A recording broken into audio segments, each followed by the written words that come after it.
Andaman Nicobar island అనేటటువంటిది ఒకటి మనకి రక్షణ పరంగా చాలా కీలకమైనటువంటిది.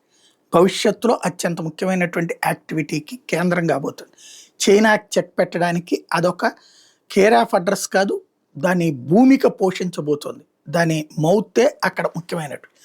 ఓ పక్కన మనం దానికి స్థావరాలు ఏర్పాటు చేసుకోవడం ప్రారంభించి కానీ ఇప్పుడు మనకి సరిహద్దులలో చైనా నాటకాలకి ఇక్కడ మన చైనా ఏజెంట్ అయినటువంటిది కమ్యూనిస్ట్ కాదు ఇక్కడ ఇప్పుడు చైనా ఏజెంట్ ఎవరంటే కాంగ్రెస్ పార్టీ ఎంఓయూ కుదుర్చుకుంది. ఏం ఎంఓయూనో చెప్పదు.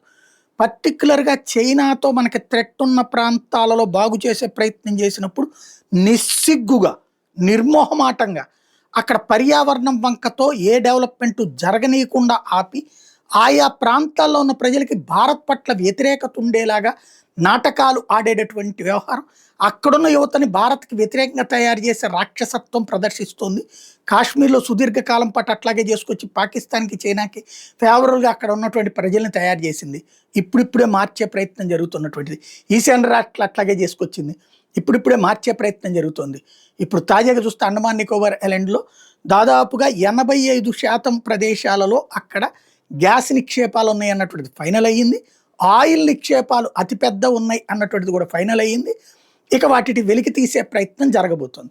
అందుకే కదా మొన్న అండమాన్ నికోబార్ ఐలాండ్ మీద సోనియా గాంధీ స్టోరీ రాసుకొచ్చింది. అక్కడ 900 మంది ఆదివాసీల జీవితం ఏంటో అంటూ రాసుకొచ్చింది. ఇక రాబోయేటటువంటి రోజుల్లో పర్యావరణం పేరుతో వాటిని అడ్డుకోవడానికి అవసరమైతే సుప్రీంకోర్టుల దాకా వెళ్తారు. భారతదేశపు ఎదుగుదలను నిరోధించడానికి బ్రిటిషోడు పెట్టిన పార్టీ రాబోయే రోజుల్లో ఏం చేస్తుందో చూడాలి.